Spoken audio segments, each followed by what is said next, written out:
Chicken சமோசாக்கு நான் 100 gram chicken எடுத்து வச்சுருக்கேன். அப்புறம் 2 பெரிய வெங்காயம் எடுத்து ஃபைனாக சாப் பண்ணி வச்சுருக்கேன். 2 பச்சை மிளகா, பூண்டு கொஞ்சம் சின்ன சைஸ் பூண்டு எடுத்து ஃபைனாக சாப் பண்ணி வச்சுருக்கேன். ஜிஞ்சர் கார்லிக் பேஸ்ட்டு, கொத்தமல்லி, புதினா, கார்னிஷிங்க்கு நல்லா ஃபைனாக சாப் பண்ணி வச்சுருக்கேன். இது எப்படி செய்து பார்க்கலாம். இது போட்டுக்கலாம்.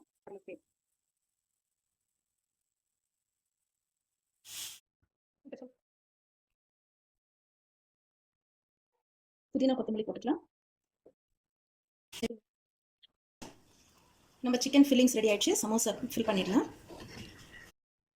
ஓகே ஃப்ரெண்ட்ஸ், நம்ம இப்போ சமோசா ஃபில்லிங் பண்ணிக்கலாம். அதுக்கு நான் ரெடிமேட் சமோசா ஷீட்ஸ் எடுத்துருக்கேன். அதை ஃபில் பண்ணிக்கலாம்.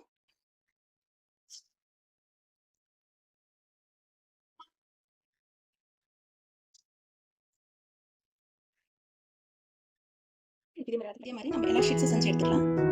ஃப்ரை பண்ணி எடுத்துக்கலாம்.